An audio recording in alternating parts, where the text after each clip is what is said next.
India had dream of Viksit Bharat by 2047, and for this, India has planned investments in different sectors like EVs, battery storage, renewable energy, space, defense, semiconductor chips. All of these requires raw material, rare earth. Even though India has third largest reserves of rare earth elements globally, but still production is very nil, and we are almost 90% dependent on these. In the case of some critical minerals like nickel, cobalt, and lithium, we are almost fully dependent on import of these from countries like China. India has made free trade agreements with a large number of nations and is also undergoing a free trade agreement with some nations like US or some other European nations.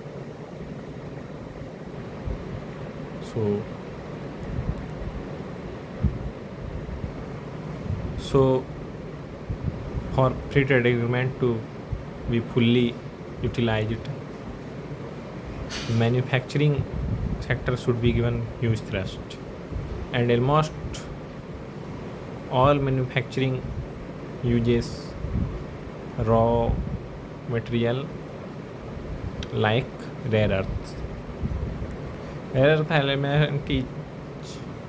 elements are almost fully used in almost all manufacturing sectors.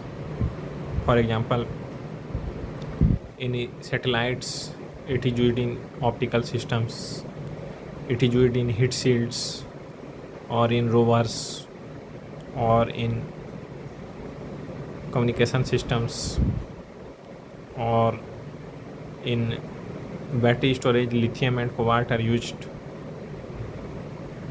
So these sectors should be given huge thrust. Similarly, in defense, missiles, lasers all use rare earth elements. Even though we have made a free trade agreement with large number of nations, but due to global warming, many countries may impose carbon tax on our products. For this, we should provide greater thrust to clean energy. According to Guylan, renewable energy can meet 2/3 of our energy needs, and since it is considered to be a clean energy, so we must provide enough thrust or huge thrust to this sector. And according to Munappa,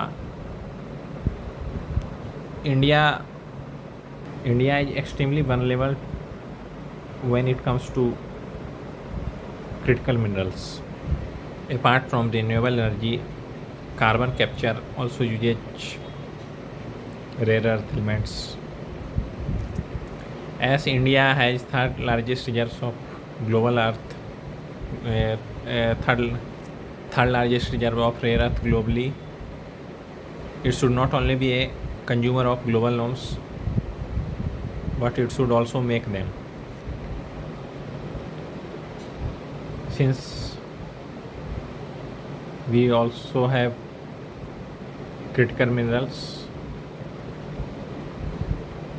so in case where it is applicable, we should use them as a leverage in acquiring critical technology, and in association with like-minded nations, we should join hands with them in acquiring foreign mines.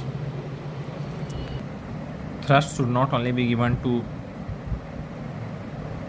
extraction of rare earths, but also in processing and refining. Since processing and refining is more difficult as compared to extraction, special PLI should be given to them. Dream of Viksit Bharat goes through manufacturing, and rare earth elements are backbone of manufacturing sector. So without acquiring sufficiency in rare earths, dream of Viksit Bharat will not be enough, will not be appropriate. So proper thrust should be given to this sector, and since manufacturing creates jobs, it should be seen as job creation